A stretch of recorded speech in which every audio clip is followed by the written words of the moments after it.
Students, आज की इस क्लास में हम लेसन 3 धातु एवं अधातु का टॉपिक डिस्कस करेंगे।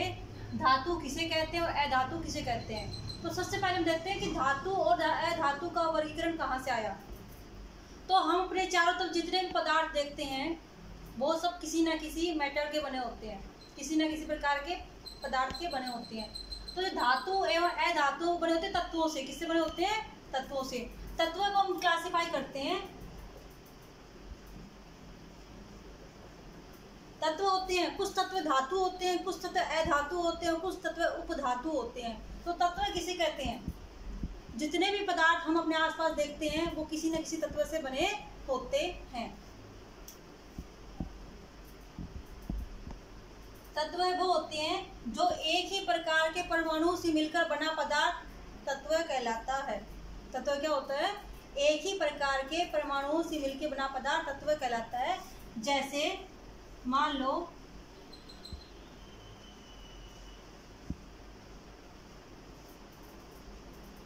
ये सारे परमाणु हैं,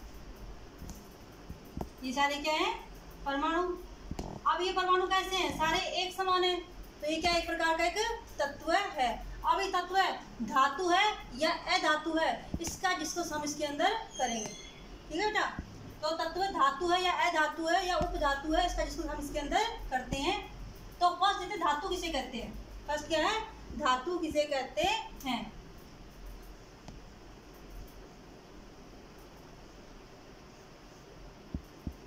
धातु को डिस्क्राइब करने के लिए हमें चाहिए कि धातु की कुछ प्रॉपर्टी हम देखेंगे।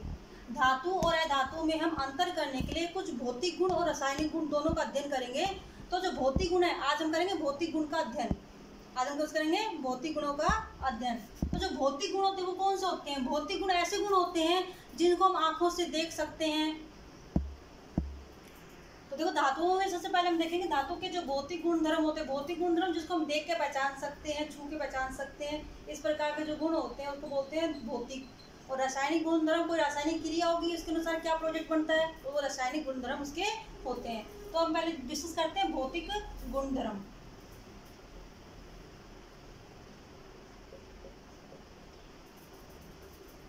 धातुओं के भौतिक गुणधर्म। तो फर्स्ट लेते हैं इसमें धात्विक चमक। धात्विक चमक कोई भी धातु है, अगर उसको हम थोड़ा सा रगड़ेंगे, ठीक है, तो वो उसको अगर थोड़ा सा रगड़ते हैं किसी भी सतह से, कठोर सतह से, तो उसको जो चमक जो दिखाई देती है, घिसी हुई सतह, वो चमकीली दिखाई देती है। ये धातु का मुख्य एक गुण होता है कि धातु के अंदर धात्विक चमक पाई जाती है। उसके ऊपर ऑक्साइडीकरण उसकी धुंधली सतह बन सकती है, लेकिन जैसे हम धातु को रगड़ते हैं तो उसके अंदर जो सतह होती है वो चमकीली दिखाई देती है। तो धातु का फर्स्ट गुण कौन सा होता है? धात्विक चमक। दूसरा होता है धातु कैसे होती है? कठोर होती है। लोहा, तांबा, सोना, चांदी, कुछ भी धातु लेते हो कैसे होती है? कठोर अवस्था में होती है। तो दूसरे का पॉइंट है कठोर अवस्था में पाई जाती है। तीसरा है जो धातुएं होती हैं उनको हम पीट कर चद्दर के रूप में बदल सकते हैं। धातुएं होती हैं उनको हम पीट कर चद्दर के रूप में बदल सकते हैं। मान लो ये एक लोहे का टुकड़ा है, इसको हम जैसे ही पीटेंगे थोड़े से तो किसे बदल जाएगा? एक पतली सी शीट में बदल जाएगा। ठीक है, तो उसको बोलेंगे आघात वर्ध्यता। क्या बोलेंगे इसको? आघात वर्ध्यता। मतलब आघात करने से ये क्या हो रही है? वर्ध्य हो रही है, फैल रही है। आघात वर्ध्यता। नेक्स्ट पॉइंट है इसके अंदर तन्यता। क्या है? तन्यता। तन्यता मतलब धातु का वह गुण जिसके द्वारा धातु को तार के रूप में बदला जा सकता है, उसको बोलते हैं तन्यता। धातुओं का वह गुण जिसके द्वारा हम उसको तार में बदल सकते हैं वह तन्यता है। और धातुओं का वह गुण जिसके द्वारा उसको हम पीट कर चद्दर के रूप में, शीट के रूप में बदल सकते हैं, उसको हम बोलते हैं आघात वर्ध्यता। ठीक है। कठोर अवस्था जो धातु होती है वो कैसी होती है? कठोर अवस्था में होती है। पदार्थ की तीन अवस्थाएं होती है, ठोस, लिक्विड और गैस। और कठोर कौन सा है? ठोस अवस्था में होता है। कैसा होता है? ठोस अवस्था में। दूसरा धात्विक चमक। धात्विक चमक मतलब प्रत्येक धातु की विशेष चमक होती है, जैसे उसके ऊपर रगड़ते हैं उसके अंदर वाली सतह चमकीली दिखाई देती है। अब नेक्स्ट गुण इसके अंदर पांचवा गुण है चालकता। कौन सा है? चालकता। अब चालकता दो होती है, एक तो विद्युत की चालकता, एक ऊष्मा की चालकता। विद्युत और ऊष्मा की चालकता।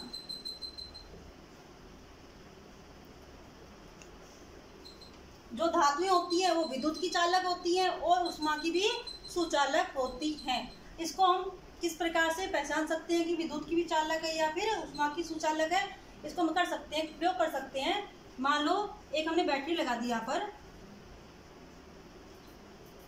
इस प्रकार से हमने इस परिपथ को जोड़ दिया है। यहाँ पर हमने एक बल्ब लगा दिया, यहाँ पर एक स्विच, और इस वायर को हमने इस प्रकार से 2 चिमटी लगा करके यहाँ पर छोड़ दिया।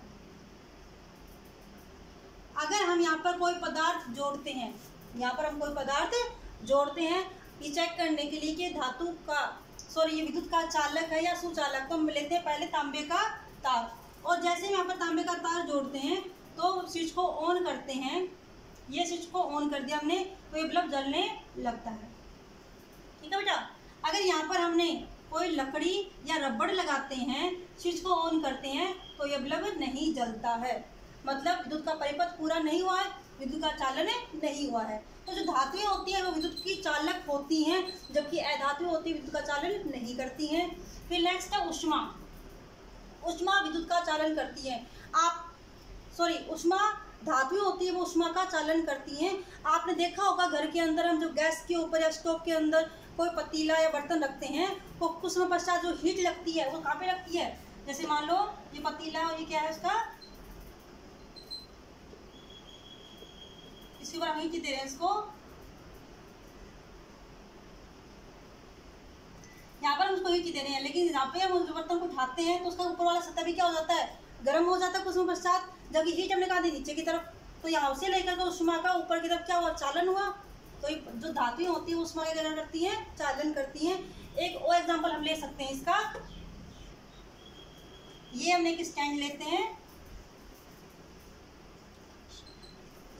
इस पर कोर की सहायता से इस प्रकार से हमने एक रोड फिक्स कर देते हैं इसके ऊपर, और यहाँ पर मोम की सहायता से यहाँ पे कील लगा देते हैं। क्या लगाते हैं? लोहे की कील लगा देते हैं। ठीक है। और जैसे हम इस हिस्से को, रोड के इस हिस्से को हम गर्म करना शुरू करते हैं,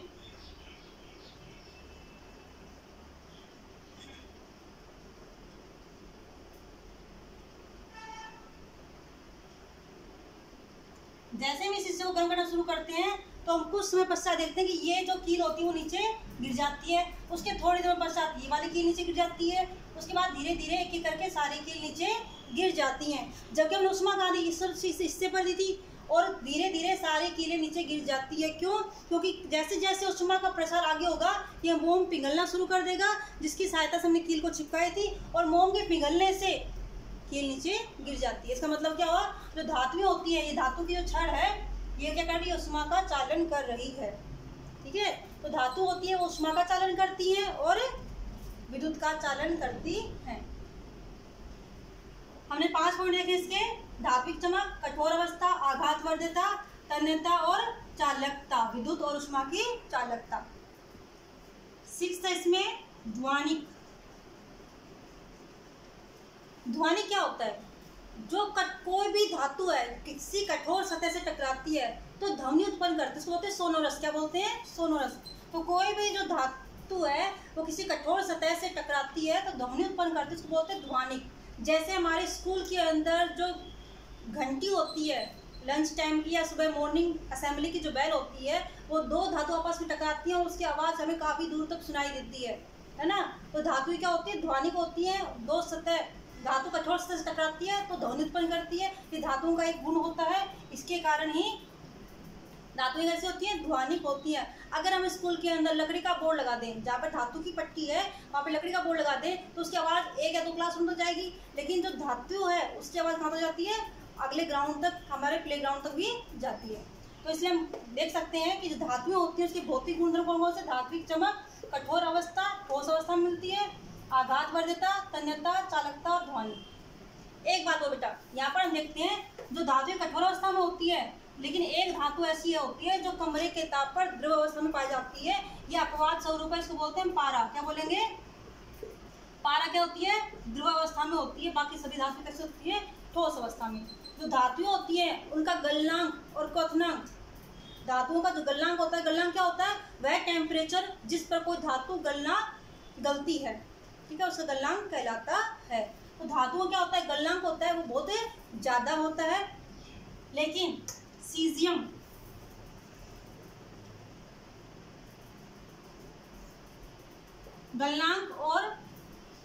गलनांक कैसे होते हैं, उच्च होते हैं, इनके ऐसे होते हैं उच्च। लेकिन सीजियम धातु है,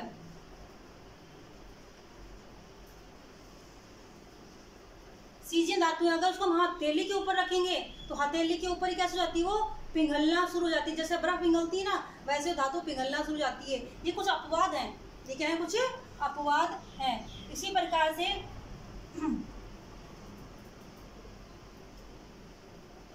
तो सीजियम कैसे, गलनांक कैसा होता है, उच्च होता है इसका। ये और धातु कठोर होती है ना, कठोर अवस्था में धातु कैसी होती है, कठोर अवस्था में। अगर हम चाकू से लोहे को काटने की कोशिश करें तो आसानी से नहीं कटता है। लेकिन सोडियम, लिथियम, ये धातु कैसी होती है, पोटेशियम, लिथियम, सोडियम, पोटेशियम, ये धातु कैसे होती है, इतनी मुलायम होती है कि इनको चाकू से भी काट सकते हैं। ये कैसी होती है, अपवाद अवस्था में है। कैसी है, अपवाद, ये अपवाद है। पारा द्रव अवस्था में अपवाद पाया जाता है। सीजियम है, इनका गलनांक धातु का उच्च होता है, लेकिन सीजियम कैसा है, अगर हम उसको हथेली पर रखेंगे तो हमारी बॉडी की हीट से वो पिघलना शुरू हो जाता है। इसके अपवाद पाए जाते हैं। इसी के अपोजिट होते हैं, वो कैसे होते हैं, अधातु के गुण होते हैं।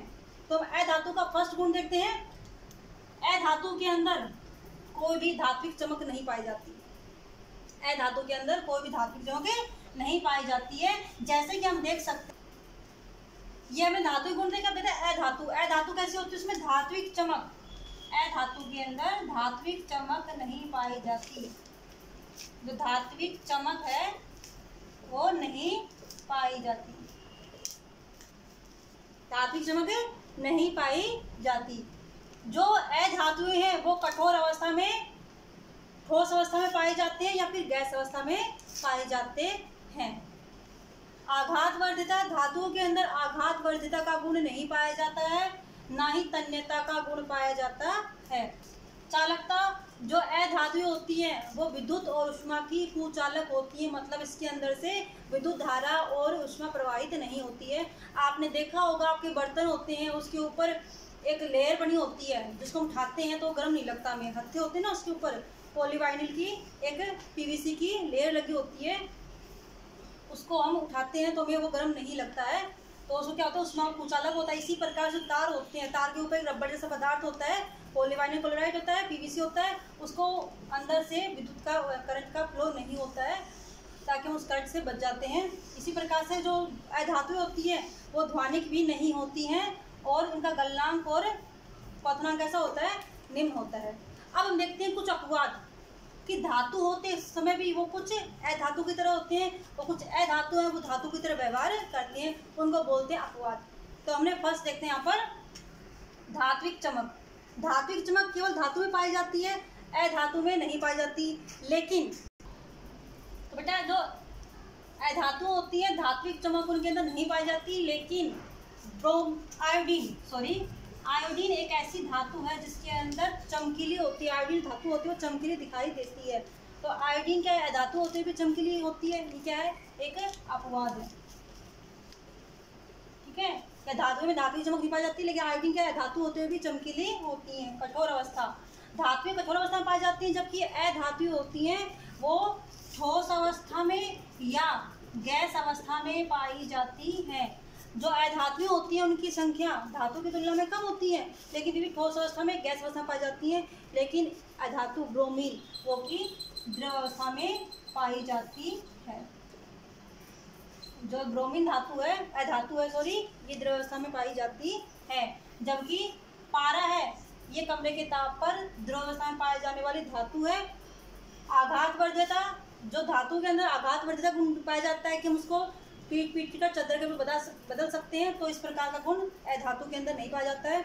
अगर हम सल्फर ले लें या कोक ले लें, उसको जैसे ही पीटेंगे तो टूट कर बिखर जाता है, चादर के रूप में बदलने का गुण उनका नहीं पाया जाता है। आप घर के ऊपर कर भी सकते हो, कोयला ले सकते हैं। कोयला क्या होता है, कार्बन होता है, और कार्बन क्या प्रकार की अधातु होता है। जैसे हम कार्बन कोयले पर चोट मारते हैं तो कोयला टूटकर बिखर जाता है। आगे सोना और चांदी, सोना और चांदी ये सबसे अधिक आघातवर्धनीय धातु हैं, मतलब इनके बिल्कुल बारीक से बारीक हम शीट बना सकते हैं। इसी प्रकार से तन्यता, तारों में बदलने का गुण, धातु को तारों में बदलने का जो गुण पाया जाता है उसको हम तन्यता कहते हैं। ये अधातुओं में नहीं पाया जाता है गुण, और धातुओं में सोने के अंदर ये गुण पाया जाता है, मतलब सोना सबसे अधिक तन्य धातु है। उसके 1 ग्राम सोने से हम 2 किलोमीटर लंबा तार बना सकते हैं। 1 ग्राम सोने से हम 2 किलोमीटर लंबा तार बना सकते हैं, इतने तन्य होती है। चालकता, विद्युत और ऊष्मा की चालक होती हैं धातुएं, और अधातु विद्युत ऊष्मा की कुचालक होती हैं। लेकिन अपवाद देखो यहाँ पर, जो पारा है या लेड, ये धातु क्या होती हैं, ऊष्मा की कुचालक होती हैं, जबकि ग्रेफाइट अधातु होते हुए भी विद्युत का चालक करता है।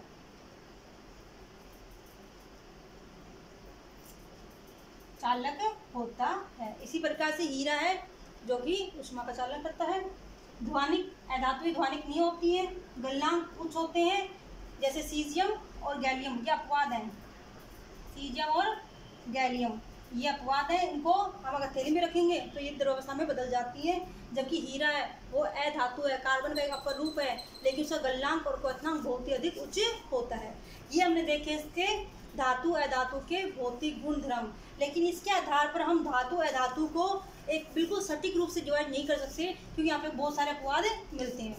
इसलिए हम देखेंगे इसके धातु अधातु के रासायनिक गुण धर्म। हम नेक्स्ट क्लास में आपको डिस्कस करेंगे। ओके बेटा, थैंक यू।